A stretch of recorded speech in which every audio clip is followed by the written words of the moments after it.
Hello and welcome to the MMO development class, week 17. So today we are going to be continuing where we left off. And we left off somewhere. Alright, so I believe last week we put together our builders, or the concrete implementations for our builders that hooked up our selector engine to our grammar. So as you see in these tests, we were able to parse CGS and test to make sure that the selectors properly got set up in the internal representation of the code. Now, we already have tests that test our selector engine in isolation of CGS, but now we have more of a complete example of CGS being parsed and having it turn into what we, need to have it turned into. So at this point, we really need to figure out how exactly our properties are going to work. So last week we wrapped up stubbing out each one of the properties that I want to support, but they don't actually do anything. So at this point, what I want to do is I want to get a more complete implementation of our properties being parsed from CGS and into our environment. So if you guys recall, we have a CGS environment class that is responsible for having a list of style sheets. Now, each style sheet is responsible for taking an element and returning a computed style. And then those computed styles can be combined by all the different style sheets that are loaded into the environment. So I want to take a step back and just start testing my style sheet build style for element. And remember how we have the computed style. The computed style should be able to retrieve properties, and we should be able to retrieve properties of particular types and get their information. So a test for that would look something like, let's go ahead and create another test fixture. And hold on. Blah, blah, blah. Why not use reflection to register the property? Because I don't want to use reflection. I mean, I could, but I'm not going to. So let's go ahead and create a test fixture that will test a parsing CGS and retrieving individual properties out of an element and getting their computed styles. So let's go ahead and, I don't know, let's create property tests or something. These names are not the best, but they work. So I'm going to create a test fixture, and let's create a basic public void color property is applied. Now I'm going to create a helper method for my tests here. I'm going to base it off of what we already had going on here, where we have parse CGS that returns a style sheet. So I'm just going to copy this method, paste it down here, and now we have a CGS environment, as in we have our style sheet builder, a new CGS environment that will be instantiated and have all the property types registered for it. We create our parser, our tree grammar, and then we build out our style sheet. So a test, question came in asking if BuzzNet's broken. No, it shouldn't be, but the URL might have changed since last time. There's the new URL. Okay, so let's go ahead and get a style sheet. So I'm going to say var sheet equals parse CGS, and let's do a simple test selector with the color of blue. Now, if I were to notice that ReSharper has stopped syntax highlighting my thing, what I should be able to do is create an element. So I'm going to create a new element, and I'm going to give it the type of, I don't know, span, doesn't really matter, and I'm going to give it a class of something. Whoops. I'm going to give it a class of test. Now, to get the computed style, I just have to say style equals sheet dot build style for element, and when I do style.get property color property, now the color property should be set to blue. Now at the moment our color property doesn't actually expose the color itself. So let's go ahead and fix that. If I jump into my color property, I need my color property to actually have a color value that's exposed by it so that we can, well, retrieve the color out of the property. So I'm going to say color value color and get private set. Whoops, that is not what I want. Color. Okay, so style get property color, and the color should equal I believe should be invokes the comparison blah blah blah blah blah blah blah blah blah is same or equal to, we got reference equals. Okay, so it does invoke the equals method. That's good. So the color should be a new color property or color value of 00255, because that is what blue is. I believe, did I actually implement the blue? Tell me I did. I did black and white. Huh. On my colors, let's toss in blue as well. At some point I'm going to go through the pain of implementing this enumeration, but for right now, in this case, color blue equals B equals 255, and then R equals G equals 0. So that's what a blue is. Oops. Alrighty. So at this point, this test should not pass. Probably will throw a null reference exception of some kind, actually.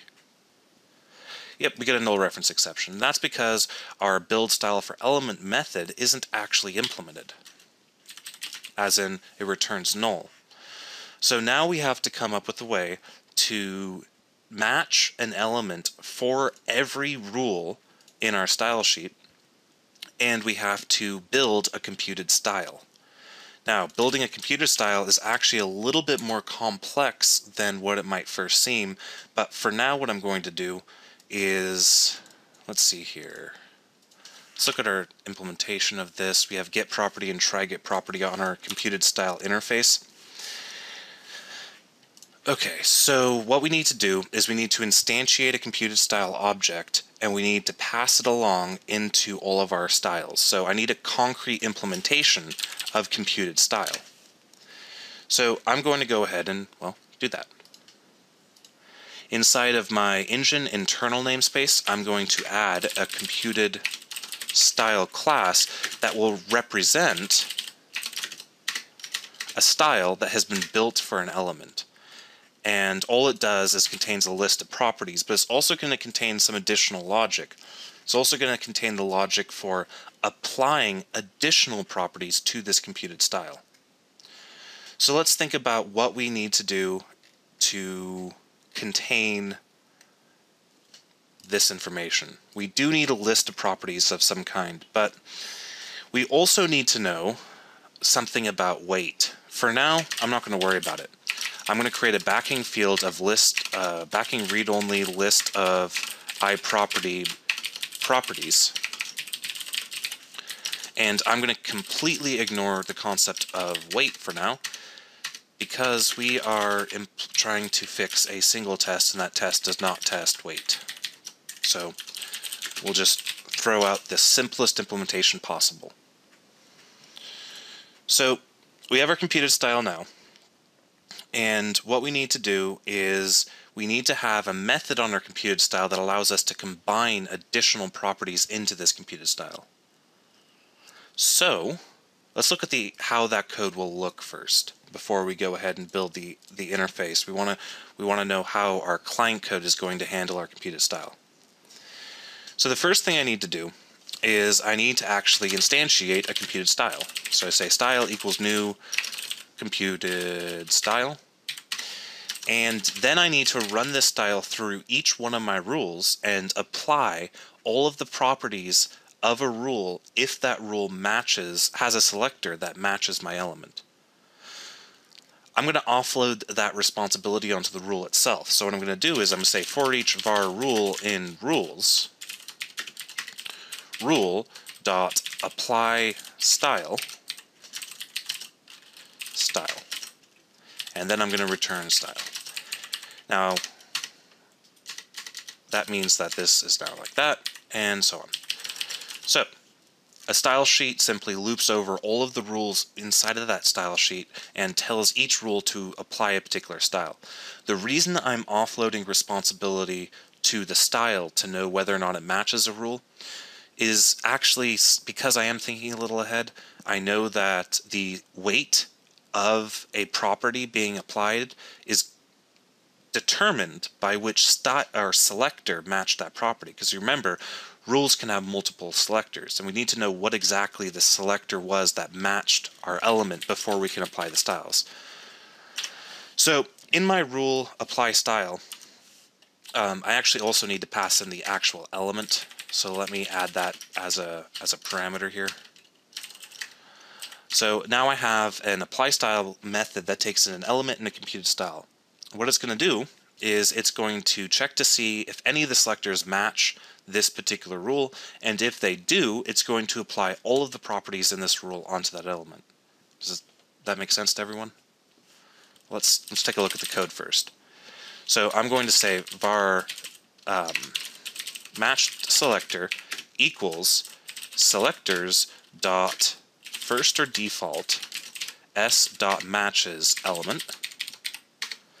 If match selector is null, then simply return because we have nothing to apply.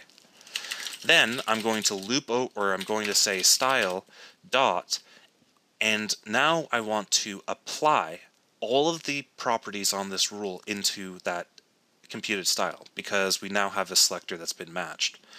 So what I'm going to do is I'm going to say apply properties, and I'm going to apply the properties that are specified in this rule.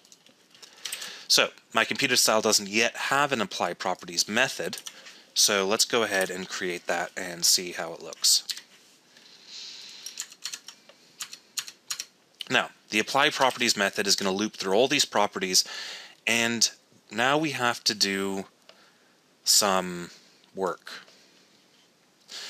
Unfortunately, this isn't going to be a very trivial method to implement because we have to take into account quite a few different things in order to get this to work.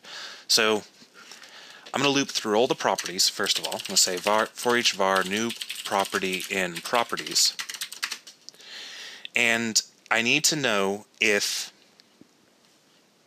the property exists yet. So actually, I think I'm going to back up for one quick second, because the more I think about this, the more I want a computed style to have a default for every single property type. I want every single property type to have a default value on our computed style. But doing that preemptively may be a little bit unperformant.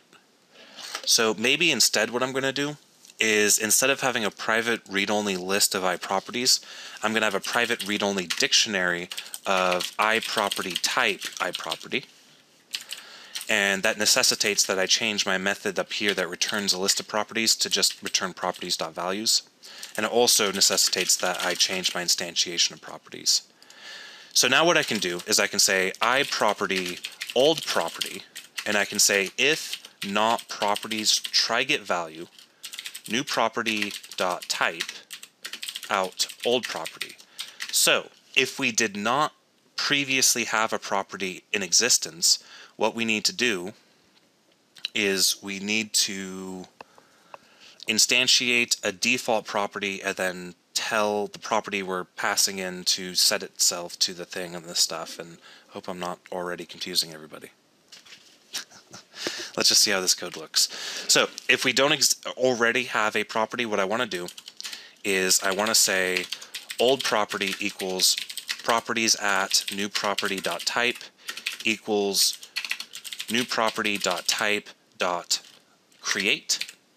Then I want to say old property dot set, and actually that's not exactly what I want to do. I don't want to set it, I need to combine it. So again, this is where things get a little bit more complicated with our property engine. So I'm going to say combine, and I'm going to say new property. So to do that, it's going to require that we add a combine method to my property interface.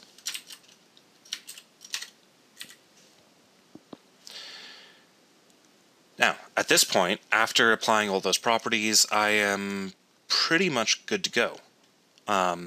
Except for I'm not actually no, this is a computed style, so that's all good. Let's think if this could cause any issues.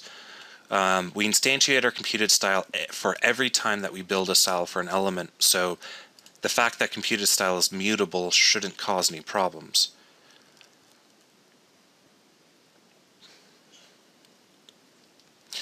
So now at this point we need to apply a combined property. So the logic of this may look a little strange. Again, what we're doing is to apply a property, a list of properties to a computed style, we need to loop over all those properties. We need to see if the property is already on this computed style. If it isn't, we create a default instance of it, and then we combine it. So that way, if we set like margin left equals 50 pixels and margin right equals 20 pixels, these are technically two separate properties. But what we need to do is we need to combine them together into a single margin property. And this property object is going to be instantiated for this computed style and this computed style only. Unfortunately, this API, because I did make this combine method on the interface itself, could cause issues with the way that we pass references around. So it could cause some issues down the road, but I'm not going to worry about that too much right now. So the next thing I'm going to do is I'm going to implement the get property and the try get property methods. Now the get property method is going to return properties at type of T property. Or no, we need an iProperty type instance. I don't think that's exactly going to let's think here for a second. Now instead what I could do is I could loop over let's think. There's a few ways I can do this. I'm just going to go with the simplest way possible. Maybe. Should I?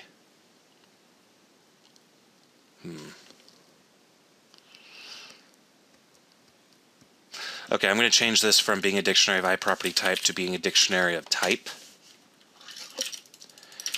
And that means new property type.get type. It's going to be new property type get type. So now we're using the type of the actual property to, there we go. So at this point now I can do type of T property. And this method will throw an exception if that property doesn't exist yet. And unfortunately, there we go. The try get property method is going to simply do a try get. So it's going to return properties.tryGetValue type of T property out property, which unfortunately that's not going to work because of the typing I have going on here. So what I need to do instead is I need to have an intermediate property object of type iProperty. We just have to get around the type system for a second. Then we say property equals a cast of T property to property object, return has value. Okay, so yeah, that looks a little ugly, but I think that's going to work for us. Now, because we added a method combined to each one of our iProperties, I'm going to have to implement this method on each one of those objects, which I just had ReSharper do for me. So now each one of our property types has a combine method. And that combine method should be responsible for merging multiple properties that are technically the same properties, such as margin dash left and margin dash right and all that stuff. But the only implementation that I care about right now is my color property to make my test pass. So let's go ahead and see what happens now. I should no longer be getting a null reference exception. I get a key not found exception. So let's figure this out. So the combine method of color, all the combine method is going to do is it's going to retrieve the value of the color property that we're getting and sets it to itself. So equals color property new property, and I say color equals prop.color.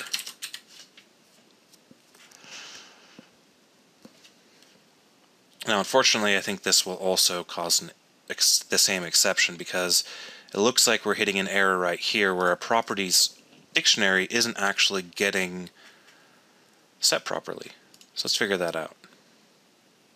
Properties does have a count of 1. It has base, derp. It's not type.getType, it's just getType.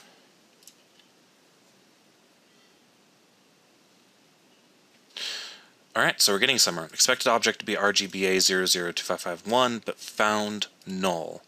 So I think that's going to happen right here in my apply properties method. I think we have a bug here somewhere. So apply properties gets a list or an enumerable of property with color property, and the color is null. So the color is actually never being set on the color property, which is actually not surprising, because the set method does absolutely nothing. Okay, so this brings us into another issue, and that other issue is that we have this concept of values, and a value could be anything from a color, an identifier, a number, a resource, or a string.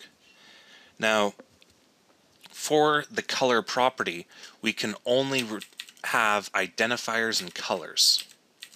We can accept these two values, and these two values can get converted into a color value.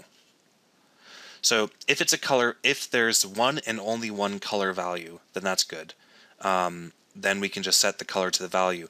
If it's an identifier, we have to check to see if it's referencing one of our colors enumerations values, black, white, or blue in this case. So let's go ahead and write the logic for that. What I got to do is let's first try to see if there's one and only one color value. So I'm going to say color value equals values dot of type color value dot single or default. Now, if color value does not equal null, that means I can just say color equals color value, and I can return. But if it is null, that means I have to grab an identifier. So I'm going to do identifier equals values of type identifier value, single or default. And I'm going to say if the identifier does not equal null, then we need to parse out the identifier and turn it into one of my enumerations, or enumeration values. So to do that, I'm going to extract the identifier, and I'm going to check to see if we can turn it into one of our named values.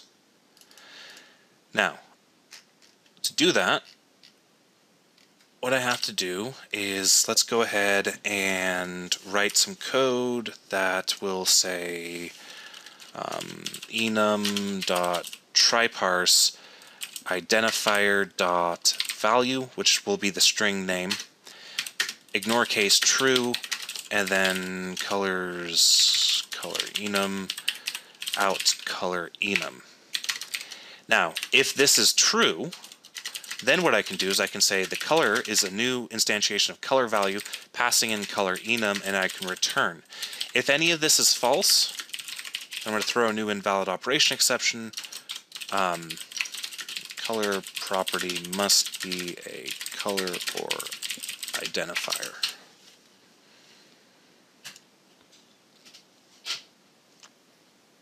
And we get a success.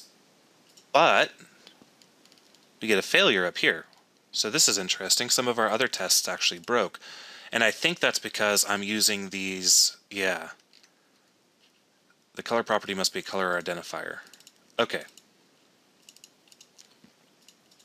So it looks like all I gotta do to make these tests pass again is I have to add red to my enumeration, because now it's no longer parsing those. So I'm going to go back to colors and I'm going to add red. And I'll add green too, just because I'm whatever.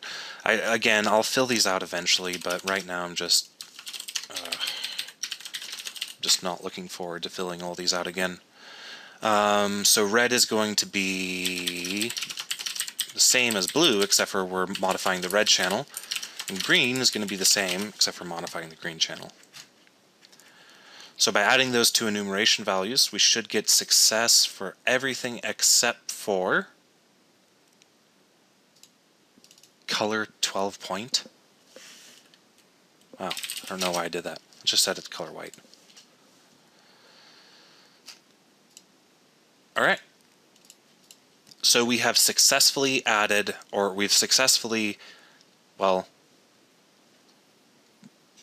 gone from CGS into an element object, and we've computed a style based off that. But we're far from done. Unfortunately, there's a lot more stuff that we have to be aware of. The first one is I think I made a mistake in my computed style. I actually do want my computed style, when it's instantiated, to have a dictionary with all of the properties set to their default values. And I also want all of my properties to be responsible for having their own default values.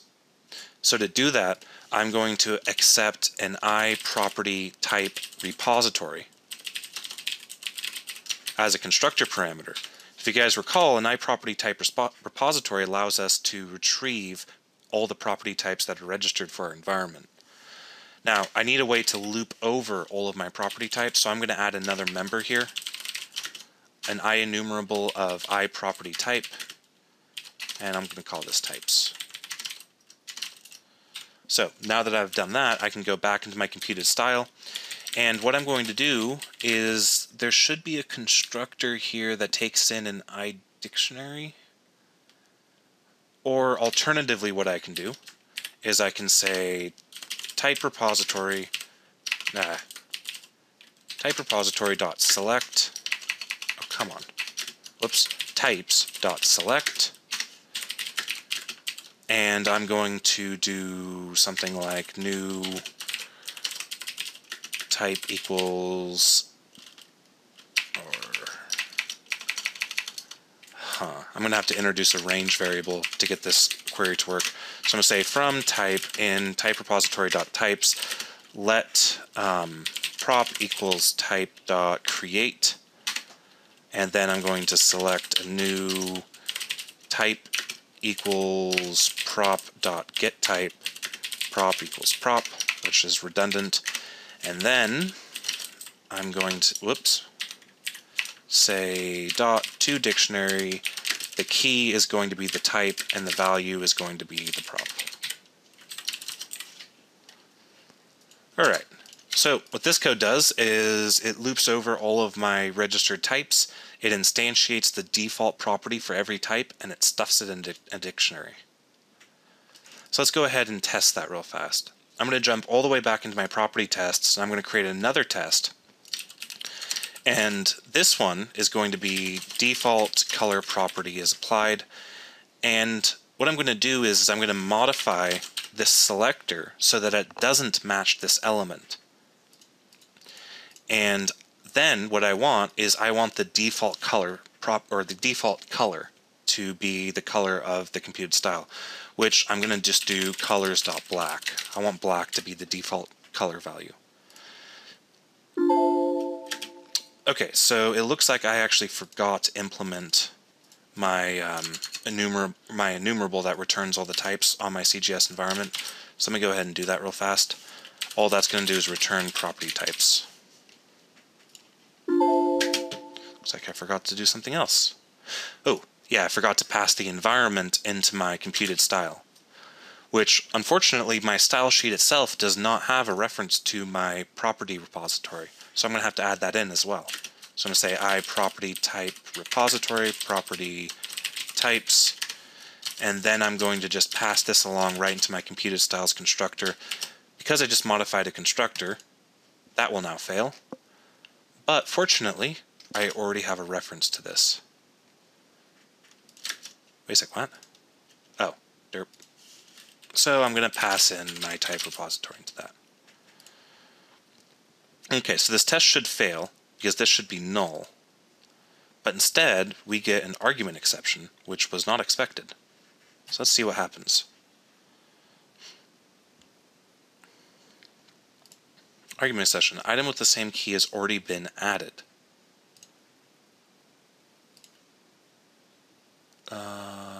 No, you haven't. Okay, one of my properties is derped.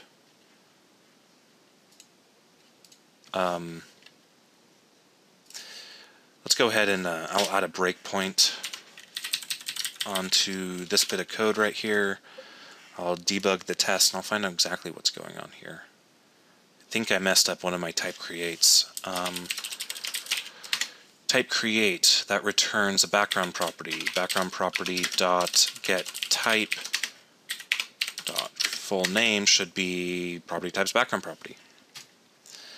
Okay, so the code is right, but it looks like you're not going to tell me. Yeah, you're not going to tell me, are you? Well, that would just be too easy, wouldn't it? It looks like one of my property types is borked.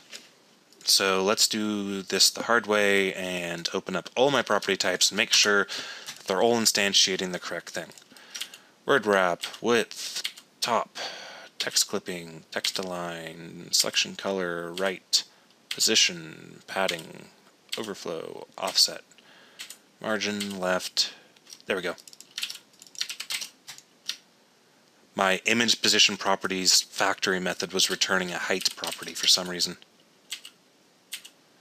Let's just make sure they're all right as well.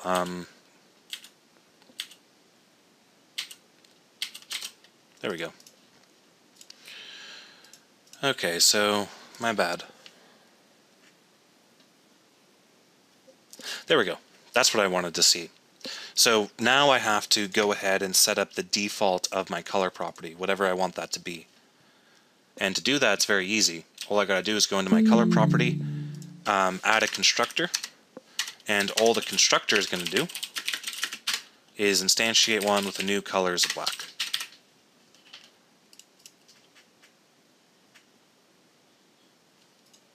Alright, so we got another passing test. So let's go ahead and, so I got my colors working. Let's go ahead and toss in some weight. So I'm going to create another test, and I'm going to say weighted. Before I get on to other properties, I want to work with the weight of my selectors before I move on, because that's going to be slightly, it's going to change our implementation slightly. So before I go ahead and implement a ton more properties, I want to get that implementation change out of the way. So what do I mean by weight? Well, imagine we have two rules. One rule that has .test, or a class selector of test, another rule that has a span.test. Now, which color should be applied to it? And I'll mix this up a little bit by having this rule appear first. So what should the computed color property of this element be? Well, this selector has more weight because it has an element selector and it has a class selector. So this should be red. So to test that, I'm just going to say new color value, colors of red, and I'm going to run this test, and I'm pretty sure it's going to fail. Except for some reason it didn't want to run this test. Run harder. Yep, it expected it to be red, but it found red, blue, green. What? Red, green, blue. RGB. Yeah, there we go. I hate... blah. Okay, so that's exactly what I expected to happen, because right now our rules have no concept of weight, and our selectors don't either. So the first thing that we need to back up and do is have our selectors be able to calculate their own weight. So I'm going to jump into my abstract selector type, and my abstract selector type is going to have a method on, or a property on it, that will return its computed weight. So let's go ahead and do that. I'm going to say public int or uint weight.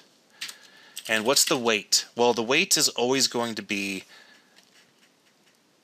the combined weight of all of the current selectors, if that makes sense. So what I need to do is I need to return, or I need to loop through all of the entire selector chain, essentially, and get each selector to calculate its own weight, each selector type rather. And that's actually fairly easy to do because I already have a method right here called getSelectorChain, which returns a flat list of all of my selectors. Because right now my selectors are being represented in a hierarchy by a immutable constructor parameter called parent. So what I need to do is I need to say return getSelectorChain.sum. So I want to sum everything up, and I want to say sum cc.weight, or I want to sum the I don't want to sum the entire weight, I want to sum the base weight, and I'll talk about what base weight is here in a moment.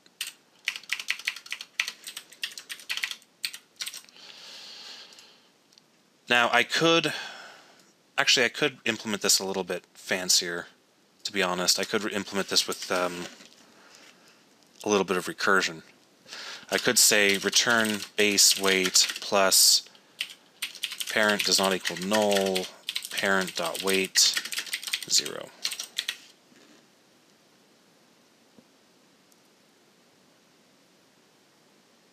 Yeah, I think that's actually going to be a little bit more efficient than what I was doing before. No need to instantiate an entire linked list. So what's base weight? Well, base weight is going to be a protected abstract uint base weight with a getter.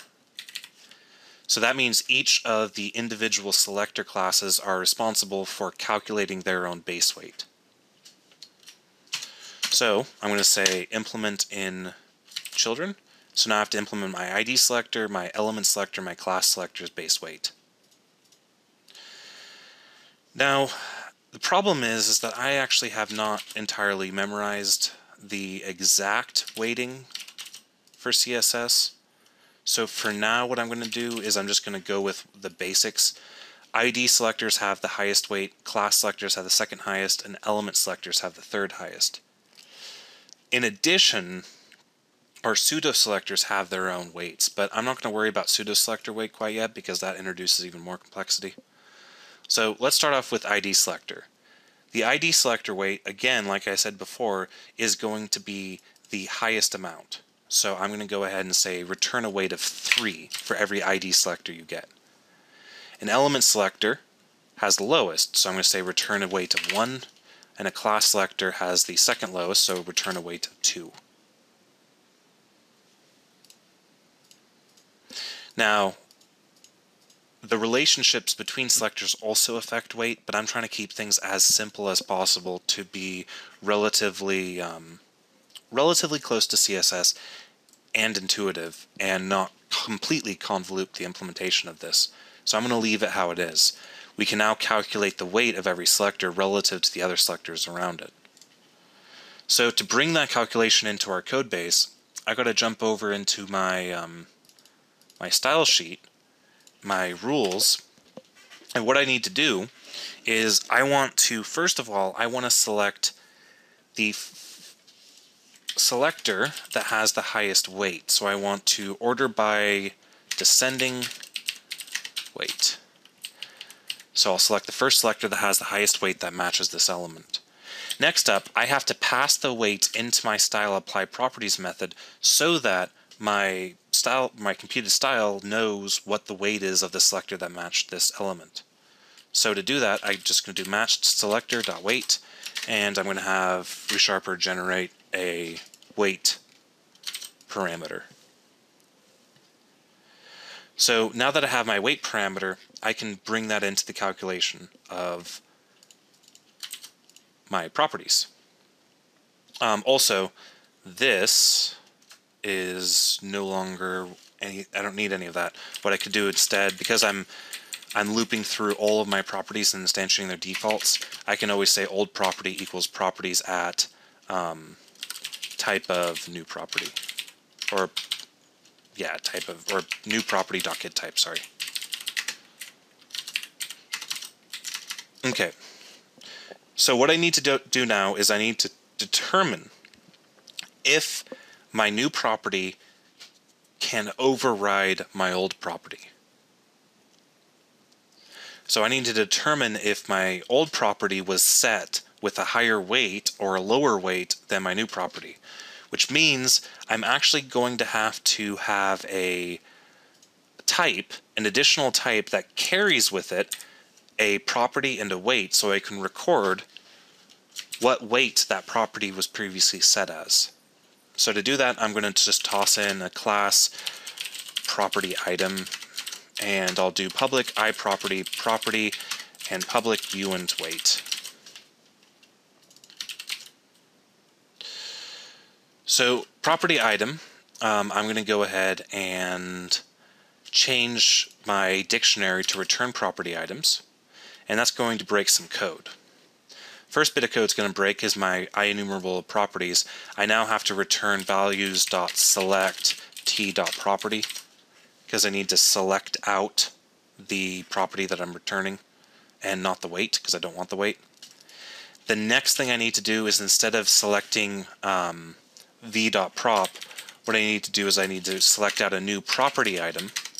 The new property item will have a property of v and a weight of 0.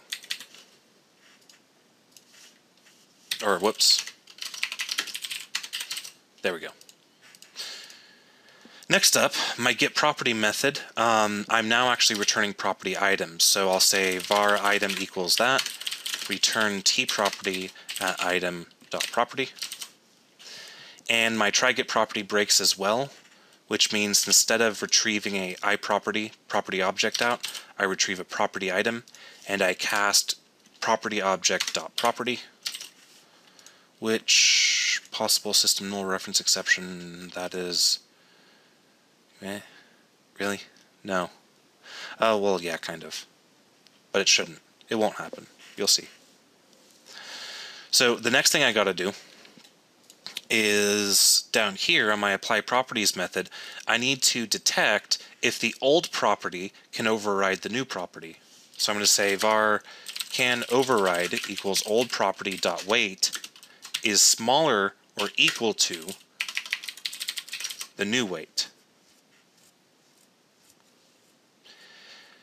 Now that I've done that, I need to say old property dot combine, and I need to pass in can override into the method itself. And then the final thing I need to do is I need to update my new weight. So I need to update it with the largest weight that I can set. So to do that, I'm going to say old property dot weight equals math dot max weight old property weight.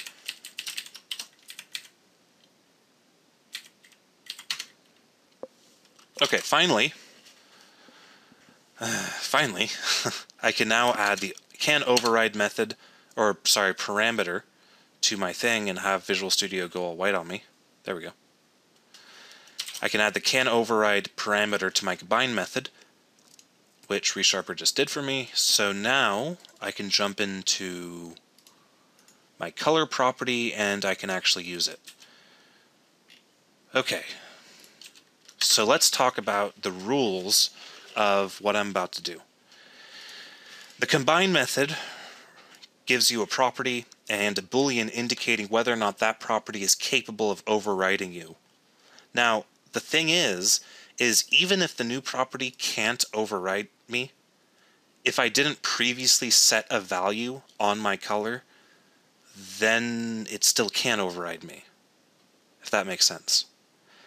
Anything can override a value that isn't set yet, regardless of the weight, which means I now need to keep track of whether or not my color was ever set on my color property. So to do that, I'm going to add a field up here, and I'm going to say private bool is set. Then I'm going to, if it was set, I'm going to set is set to true. And actually I could just, fine, I'll go ahead and turn this into a property with a backing field, and then my setter will set is set to true. Oh, come on, ReSharper. That's ugly. Stop this. There you go. Okay, so now if color was ever, oops, of course that's not going to work on my constructor, so instead of doing that, I'm going to do that, and then I'm good. So now isSet will equal true if this property was ever set on this property, if this value was ever set on the property. So now I can say, if this property was set and I cannot override, then return.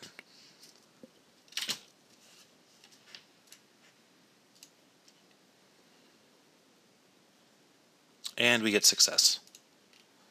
So, how many people did I just absolutely lose with that implementation of waiting?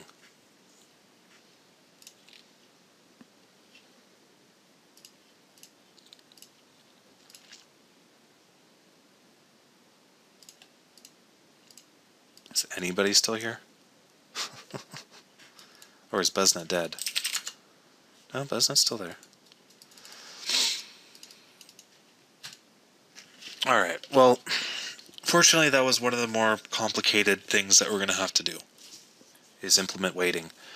I'm not going to worry about it too much more. Honestly, it's all I need is a very simple weighted algorithm to do very simple things. I mean, it doesn't need to be complex. It doesn't need to match the CSS specification. It works for what I want it to do. And since I'm the language designer, I can make it look however I want. Computed styles. What's that? Ooh, NATO, just a heads up, I'm changing the height. We're changing the height of the front page image. I think we're changing it to 190. Just a heads up.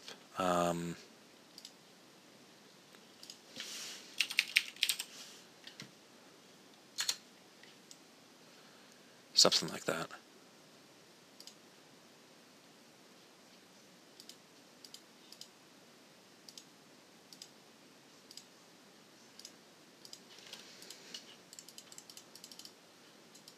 That is lots, many less. Yeah. Okay, so our computed styles are now capable of combining properties into our computed properties. Now, one of the bits of confusion with this code base is that I am using the concept of properties in two instances. I am using the concept of properties when they are being set in the style sheet, and I'm using the same objects or the same classes when I'm retrieving the data from them. I'm doing that mainly because it's simpler. And it doesn't, yeah, it's simpler. And I'm going to leave it at that. Alright, so we have a lot of properties to implement. The first thing I'm going to do is I'm going to jump back into my color property, and I'm going to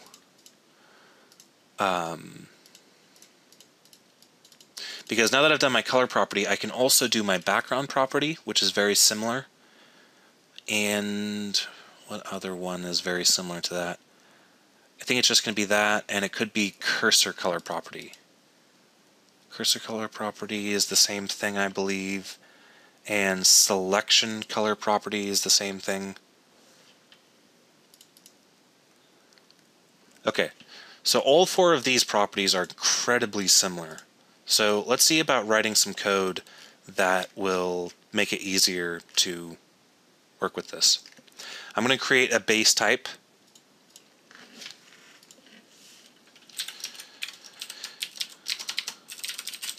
Oops. And the base type is going to be called property. Now, the property class is going to be abstract. It's going to implement iProperty, or yeah, it's going to implement iProperty. and I'm going to leave type as abstract. So public abstract property type, just with the public getter. I'm going to leave set abstract as well, and I'm going to leave combine as abstract.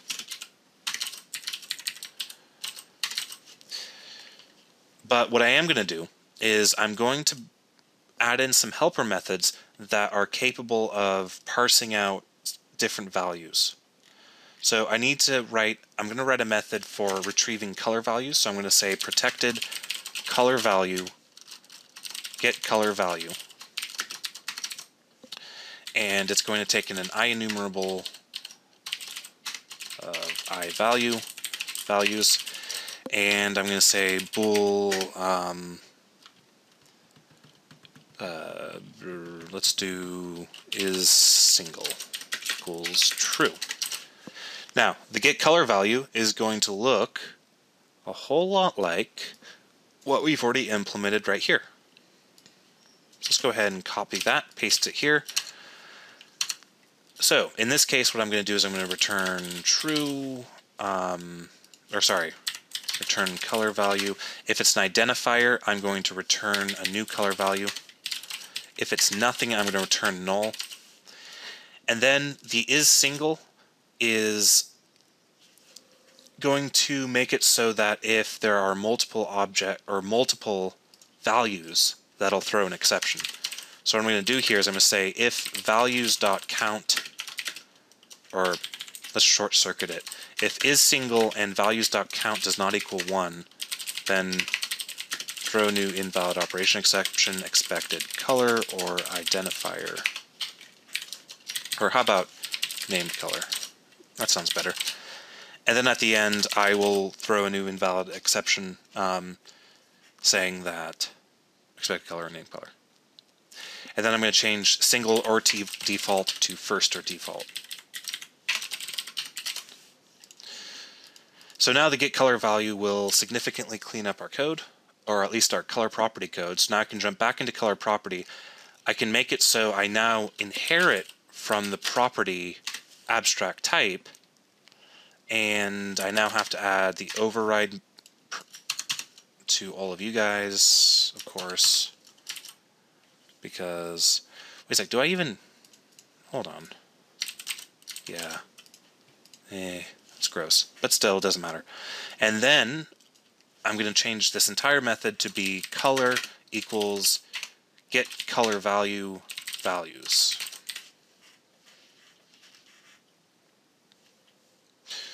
So that really cleans things up quite a bit. So now I have my color property, but I have actually 3 other color properties that are basically the exact same thing. The only difference between these 3 classes is that they, background not so much. So the only difference between these 3 is that they have a different name, but they behave in the exact same way. So what I'm going to do is I'm going to create an abstract base color property, or how about color property base that inherits from property, and then I'm basically going to take everything but the p type and I'm going to stuff it in color base property. I'm going to make this abstract, and I'm going to make is set. No, I'll leave it private, doesn't matter. I'm going to change this to take in a parameter called color value default, so I can specify a default color per type. And then I'm going to leave everything else exactly how it is. So that means I can now re-implement color property to inherit from color property. It no longer has any of this stuff. It has to have a base initializer that passes in a new color value of colors.black and set and combine go away. So that means my selection color turns into this, and my cursor color turns into this. And then the only difference is that they will have a different constructor.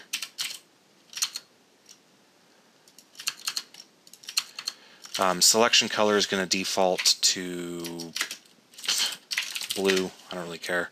I'll figure something a little nicer out later. And then cursor color is going to default to something else too. Let's make cursor color red. Oh wow, it's going to look awful. But anyway, I now have all of my properties, or all my basic color properties implemented. So now if I run all my tests, everything still works.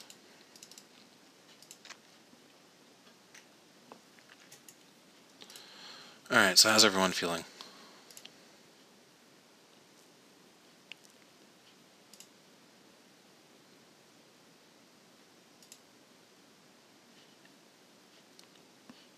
Stuffed. I'm sorry.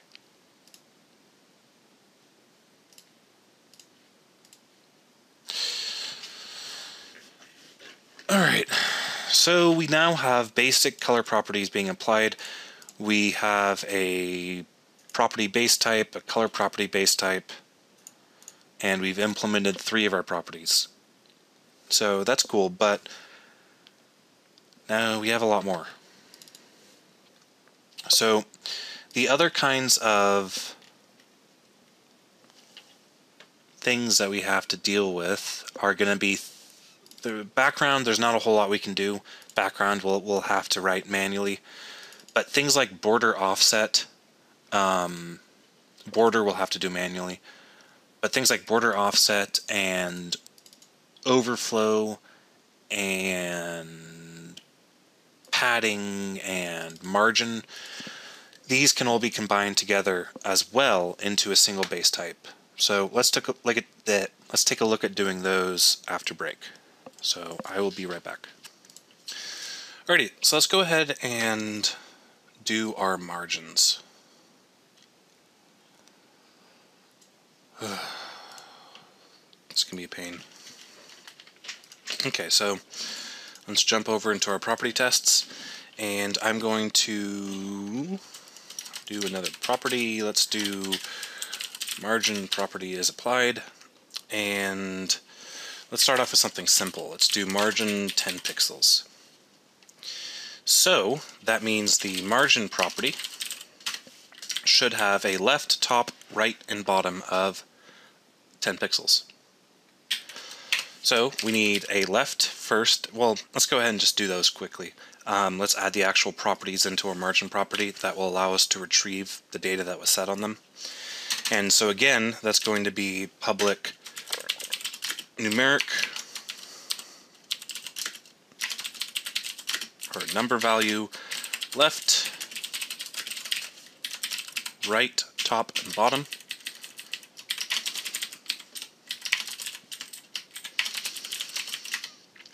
So left should be a new number value of 10 pixels. Right should be 10 pixels, top and bottom.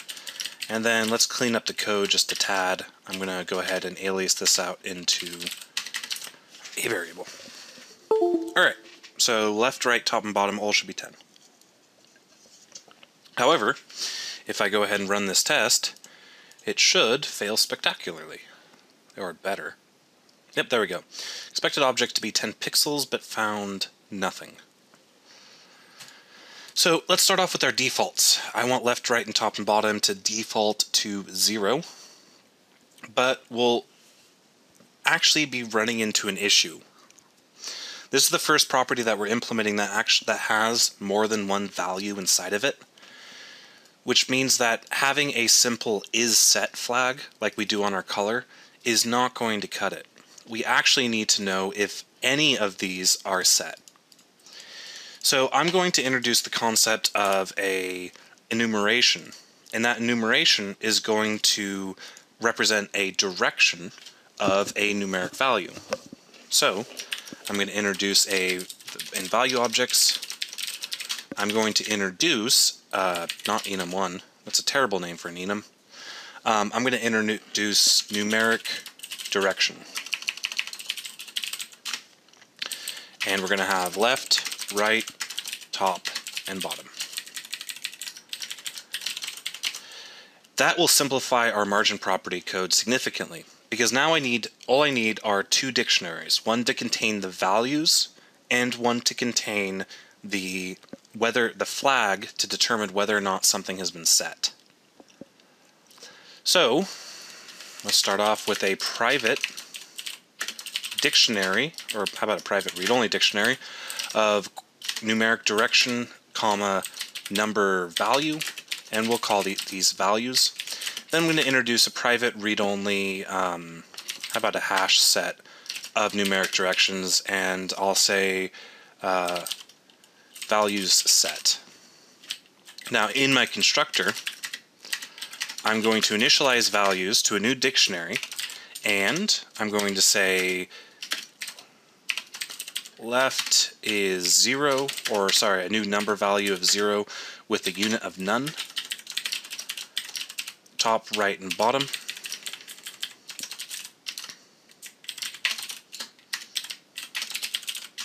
And I'll leave it at that.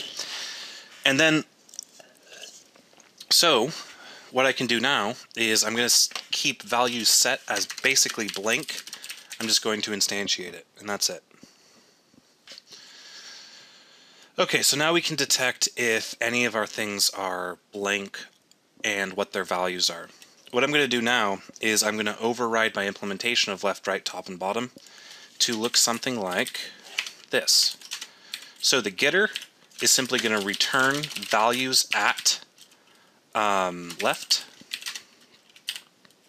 The setter is going to say values at left equals value, and then I'm going to say values set dot add left. So I'm going to repeat this code for each one of our properties. Now I don't want the set to be public, so I'm going to make sure that that's private. So I'm going to give the same treatment to all of my properties. So I'll do right, top, and bottom. And I know this seems like a lot of repetition, and it is, but it'll save us a whole lot of pain in the future. Okay, so we can now retrieve each one of our number values. Our unit test should still fail, but instead of saying null, it should now say, yep, expected 10 pixels, but found 0. So at this point, what I got to do is I have to implement my set method and my combine method. So the set method and the combine method are pretty much going to be the two methods that we have to implement most of the time. So this is going to be fun. What I have to do is I have to detect if we're trying to set a margin left, a margin right, a margin bottom, or if we're just trying to set margin itself. We also will have to take into consideration an identifier called auto. So what I'm going to do is I'm first going to, or margin 0px, 10px, but what I'm going to do is, let's not worry about auto just quite yet. I'll worry about auto later. I'm going to say if the name equals margin with invariant culture ignore case, then we have to detect if there was 1, 2, 3, or 4 values passed in. So I'm going to say var blah blah blah, I don't know,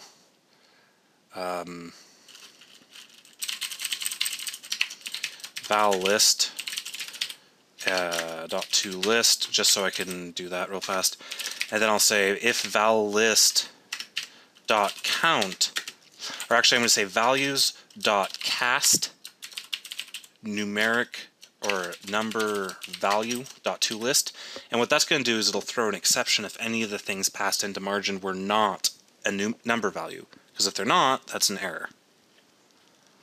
So then I'm going to say if val list dot count is smaller than 1 or val_list.count is greater than 4, then throw new invalid operation exception, invalid amount of values passed into margin property.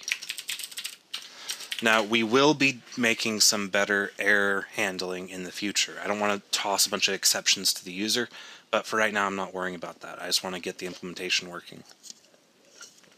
We'll talk about error handling later. So then what I got to do is I have to switch on how many values were passed in. So I'm going to say switch on val_list.count. If 4 values were passed in, that means left equals val_list at 0. Or sorry, it's going to be top is val_list of 0. The next one is going to be right is val_list at 1. The next one is going to be, what is the next one? Bottom equals val_list at 2. And finally, right, or, hold on, I'm confusing myself. Left is val_list at 3.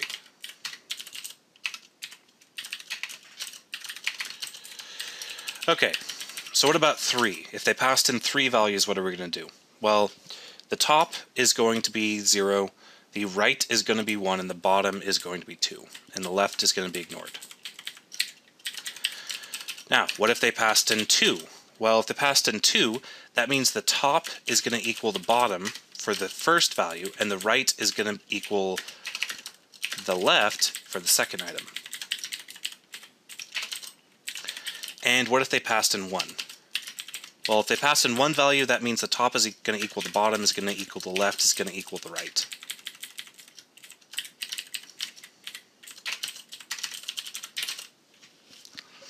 Okay, so if they just typed in margin, then what they're going to get is the default CSS behavior of passing 1 to 4 values into a property such as margin or padding. What I'm going to do here is I'm actually going to take val_list and I'm going to bring it up to the top. And that is because if we get past margin and val_list.count does not equal 1, then we'll throw a new invalid operation exception, invalid amount of values passed into margin property. Because at this point, there's only 4 valid things they could pass in at this point. Margin left, margin right, top, or bottom. And all of these can only be 1 value. So I'm going to write a little helper method. I'm going to say, what am I going to do? I'm going to do something. Let's do private, actually let's just write the first implementation.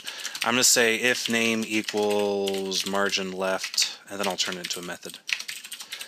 Variant culture ignore case, then left equals val_list at 0. Actually, you know what? That really doesn't look horrible at all.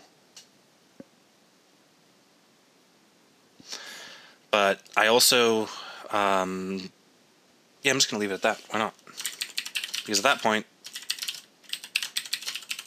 I'm not even going to worry about making a method, because the code is rather compact and fairly obvious. Doing a method right here would just obfuscate the code even more than it already is. Okay, so now we've handled both cases of margin, if they passed in an individual value or if they passed in the full one. So that's cool. Next up, we have to do the combine. Well, the combine is going to be var margin equals margin property of new property, and then what I need to go is say for each var direction in, and I'm going to have to loop through each one of the directions. The easiest way to do that would just be doing loop through every single value. And then what I'm going to do is I need to determine if I need to override one of these 4 values, or if I don't need to. So what I'm going to say is if I should not override, which is going to be fairly simple calculation, all I got to do is make sure that our cells, let's think about this. Okay, so the other margin has to be set. Actually, I'm going to write this this if statement in a positive way, as opposed to a negative way. Then I'll have resharp or invert it for me, because thinking about booleans inversed gets confusing. So we should set the property if the other one has that value set, and either we do not have our property set,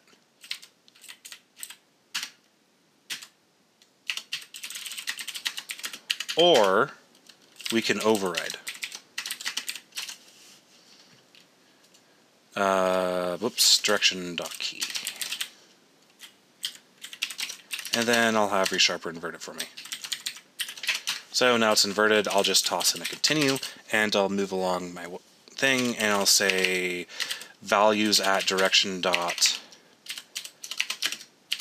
oh, come on, key equals margin dot values at direction dot key. And then I also have to say values set dot add direction dot error. Come on. There you go. All right, so let's take a look at this code. We're looping through all 4 directions. If the margin that we're trying to combine with does not have a direction set, then we automatically just say, nope, we're not going to do anything. If it does have that value set, we need to make sure that either we do not contain a setting for that value, or we can override it. Or we can override it. There we go. I think that works. No idea. Let's see what the test says. Okay, we have a problem here because I'm doing something dumb.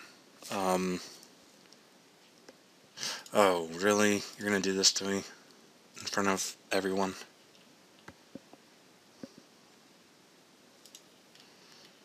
Yeah, I'm stupid. I'm just gonna do values.keys. That way we're not technically enumerating over the collection.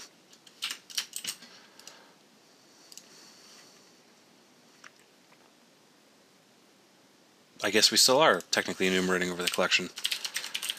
Fine. You know what I'm going to do? I'm just going to say enum.getValues type of numeric direction of type numeric direction. Alright. You better be happy now. You better be. Are you? You are. Awesome. So, margin property is properly being applied. So that's nice. So let's do something more complex. Let's try multiple margin properties. So multiple margin properties are applied. So what does that mean? Well, if I set margin to 10 pixels and then I turn around and set the margin left to 5 pixels and the margin right to 7 pixels, then the margin left needs to be 5 and the margin right needs to be 7, and the other two need to be 10. So let's see what happens now. Yep, we get success. Alright, let's test our weighting. Weighted multiple margin properties are applied. So what do I mean by that? Well, I'm going to go ahead and have a selector with a higher weight set margin right to 5 pixels, and then I'm going to have a margin or a selector with a lower weight set margin to 10 pixels. Now what should happen is every margin should be 10 pixels except for margin right. Margin right should be 5.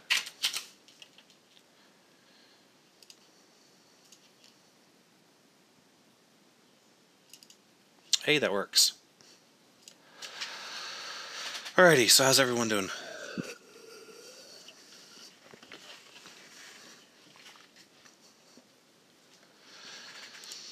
Okay, so we now have a thing actually working, and that's nice. We have colors and we have margins, and it's not a whole lot of properties, but in fact it's actually only 2. But, you know, to start, I guess. Let's go ahead and get blah blah. Let's go ahead and abstract our margin property. What I mean by that is I want to create a abstract class that can handle all of this logic so I don't have to repeat myself on all the other properties that are similar. So let's go ahead and do that.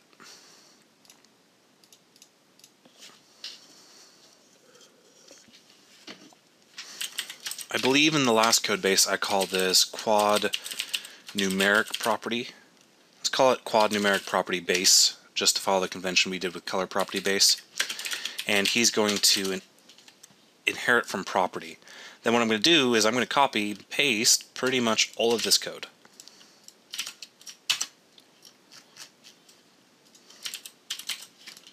I'm going to remove that because that's going to be different per item. Oh, whoops, I didn't make this abstract, did I? Okay. So, what needs to change here? Well, surprisingly, not a whole lot. We need to... First, we need to change this to quad numeric property base. The only thing that needs to change here is that we're going to be working with different property names, and that's it. Actually, what I can do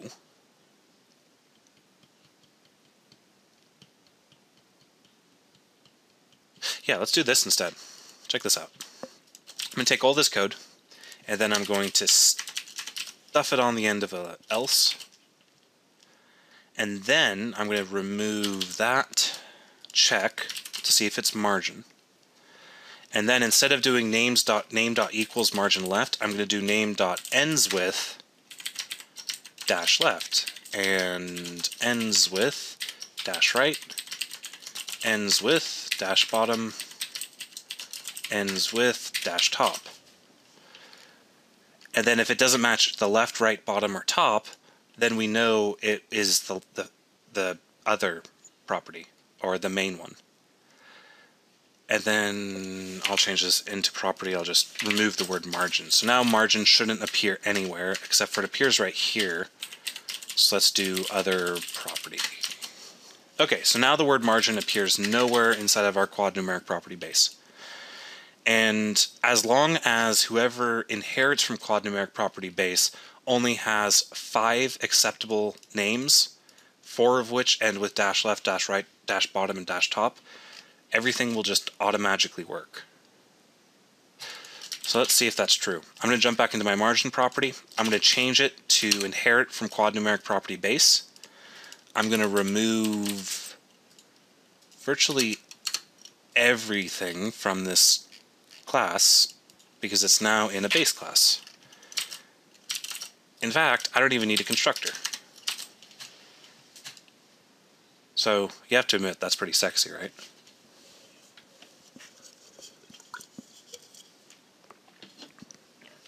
Okay, so let's go ahead and do the rest of our quad numeric. Well, let's actually make sure our tests still pass first. And they do. Okay, so background, nope. Border offset. Here's one. So, all I gotta do is make this an override and delete those methods. Border. Unfortunately, border is a lot more complicated, so I don't care about that. Bottom isn't color, I've already implemented. Cursor color, I've already implemented. Flow is different. Font's too complicated. Height's different. Image position's different. So is left. We've already done margin. Offset's different. Now, overflow is.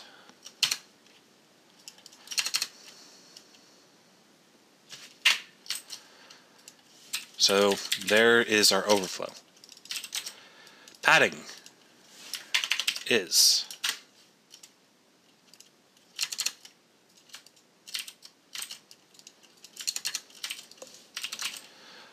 position is not, right isn't, selection color isn't, text align isn't, text clipping isn't, top isn't, width isn't, and word wrap isn't.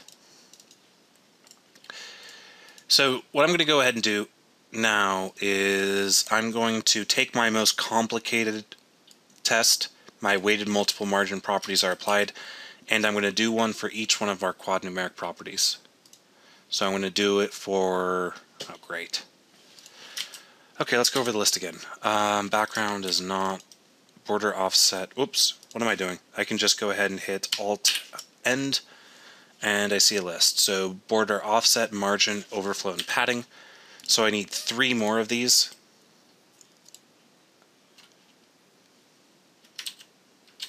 Wait a sec, what? Yeah.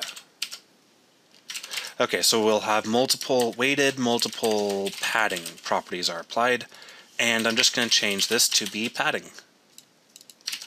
And I'm going to retrieve the padding property.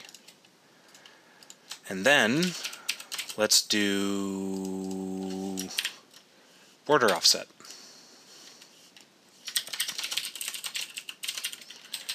So it's going to be border offset, right? Border offset and border offset. Then let's do overflow, and I think that's it.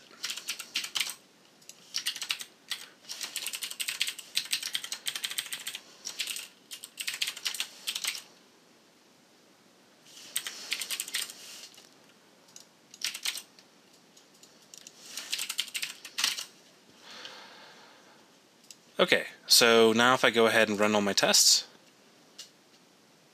they all pass.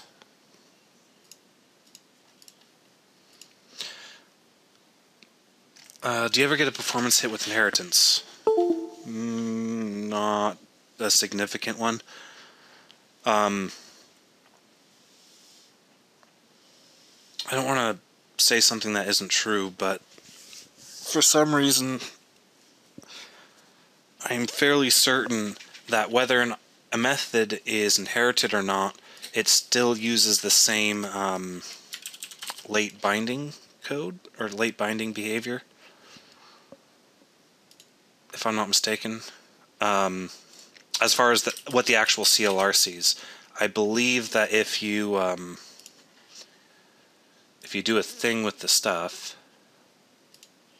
well, some languages you do get a minor performance hit because of the late binding, but I'm pretty sure that with C# only static methods are not called virtually.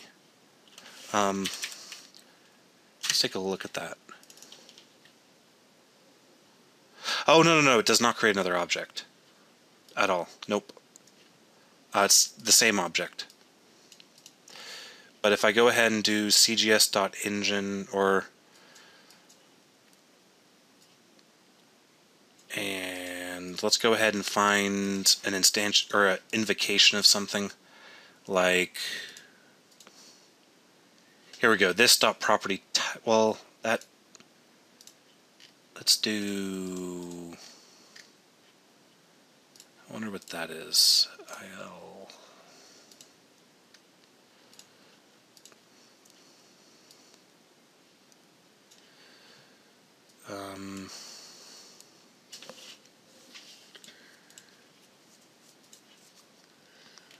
Okay, that is just call instance void, so that's not going to be a virtual invocation. I used to know this, but for some reason I forgot. I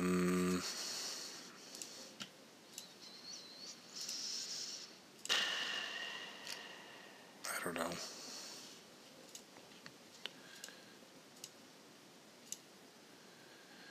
Call instance class. Okay, it looks like it's not emitting a call vert for everything. Well, it is calling vert on get weight, obviously, because get weight is... Actually, get weight isn't. Get weight is not abstract. and it's still invoking callvert on it. I don't know. There's two instructions in IL, the call and the callvert, and the callvert is going to be a late bound invocation to something, and late binding always introduces a minor performance hit, but the performance hit is so incredibly ridiculously tiny that I don't really care at all. Other than that, objects that are inherited from something, you don't get two objects. You always just get one object. Stuff and things.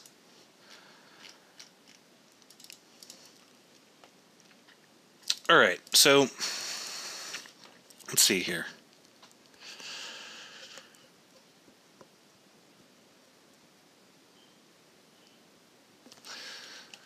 So there's a lot of other properties that we can combine into base types to make things easier for us. And some of them we can't, unfortunately, like border color, or sorry, the border property. The border property is going to be a pain to implement, unfortunately, but, you know, that's fine. It should be, because it's a border property, which is rather complex. But things like the bottom property and the top property and the width property and the height property and the right property. Let's go ahead and open all those up. I want height, image position. No, that's just an enum. Left, offset is not. Overflow, I've already done. Padding, I've already done. Position is an enum. Right is one. Top and width. All of these properties are incredibly simple because all they technically are is, well, a single number. So again, let's make sure I have all of them. I'm missing bottom, aren't I? I need bottom and 1, 2, 3, 4, 5. I'm missing something. 2, 3, 4, 5, 6. There we go. Yeah, never mind. Sorry. Okay, so we need height, width, bottom, top, right, and left. All of these are one number. So they're a very good candidate to do another base class for. So let's go ahead and do that real fast, and then we'll wrap up today's class. So I'm going to write another test. Public void height property is applied. I'm terrible with test names, but you get the idea. The sheet is going to look like .test.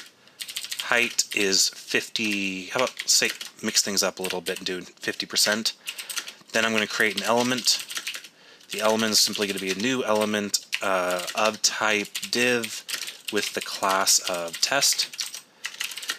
Then I'm going to get the style out, and the style is going to be sheet.buildStyle for element.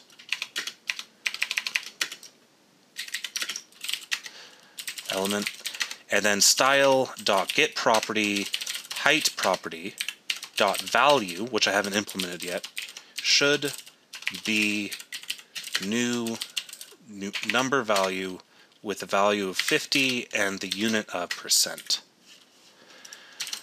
Okay, so let's go ahead and implement my height. So my height is going to have a property called value. So public number value with a get private set.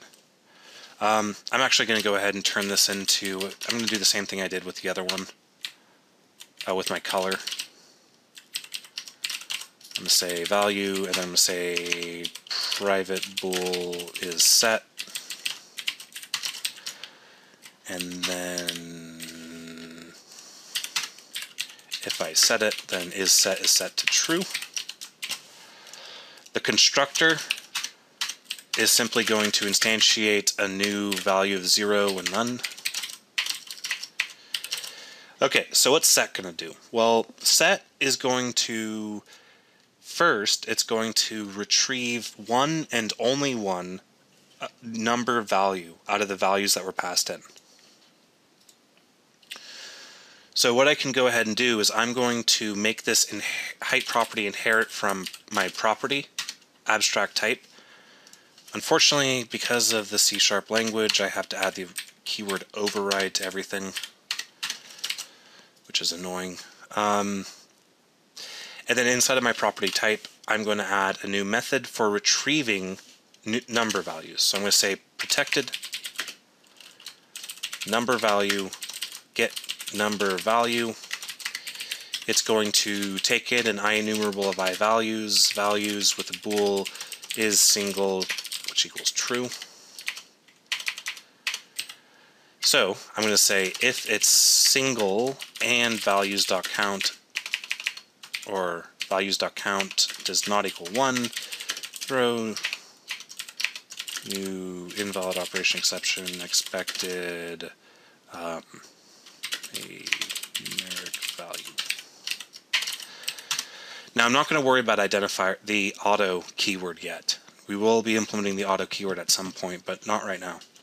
Right now I want to go ahead and say var number value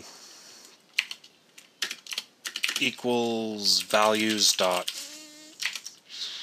of type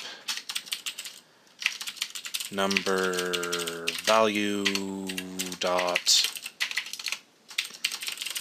first or default. Then I want to say if number value does not equal null, whoops, I meant null, then return number value. Otherwise, I want to say go ahead and throw new invalid operation exception expected a numeric value. Okay, why are you grayed out? Because I guess ReSharper is bugging out. That's nice. So in my height, what I got to do is in the set, all the set is really going to do is it's going to say number, or sorry, value, wow, I can't even type anymore. Value equals get number value, passing in values. And that's all it's going to do. There's actually absolutely nothing else that it has to do. So, in the combine, what I got to do is I got to make sure if we are set, we have to make sure we're set, and we also have to make sure that we can override it. So if we're not set, or if we can't override, then we return without doing anything. Then I'm going to retrieve the property out of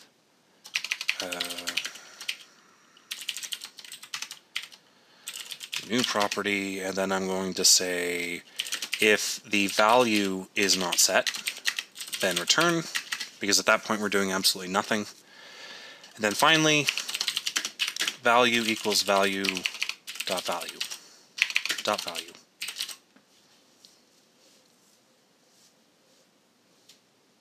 Okay, so that should make my height property work, maybe. Does it? It does. So that's nice. Now what I got to do is I have to abstract out my height property into a base type that I'm going to use on width, bottom, top, right, and left. So I'm going to create a numeric property base, which is going to inherit from property, and it's going to be abstract. Then I'm going to pretty much just copy and paste all of this code right here.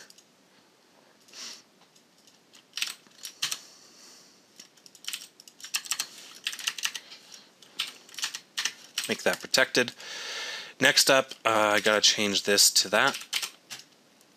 Now we're good. And now what I can do is jump back up to height property, change who it's inheriting from, and then basically delete everything else. Alright, let's go ahead and do the same thing to my left property.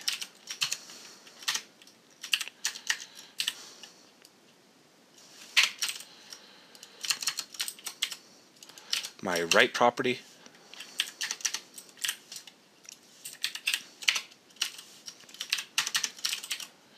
my top property,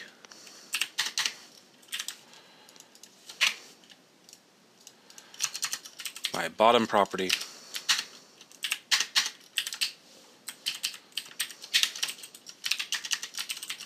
my width property,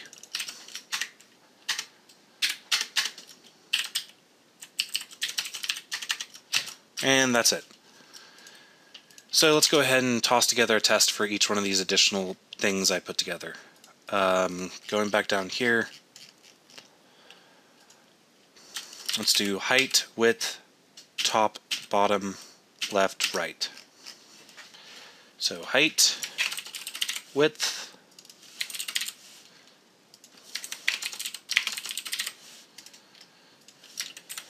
top,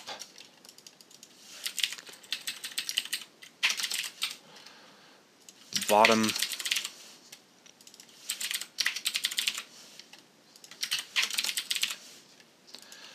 left,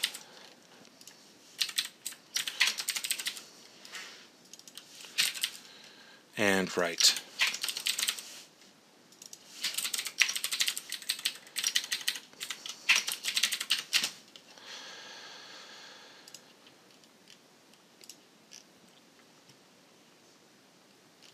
And they all pass. All right. So we got quite a few different properties implemented today. Now, fortunately, there are a couple more properties that are going to be simple in that I'll be able to do the same thing I just did, where I created an abstract type for those properties. You know, things like flow and image position and text clipping and text align. All of these are just basically enums and nothing more, which makes things really nice and easy. And once we implement those, the only things we really have left are the slightly more complicated ones, such as background and border. In fact, I think background and border and font are really, and offset. And border offset.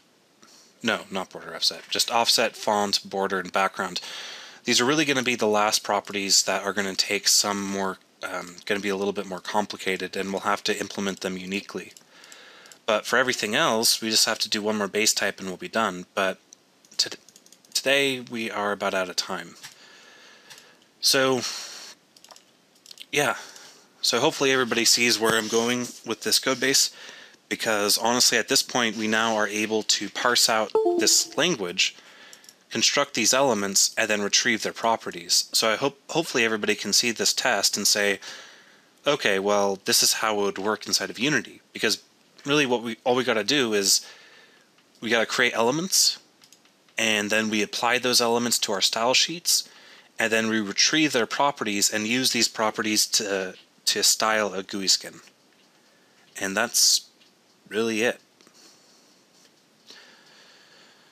Alright, so I think that is going to about wrap things up. So I will see all you future people later.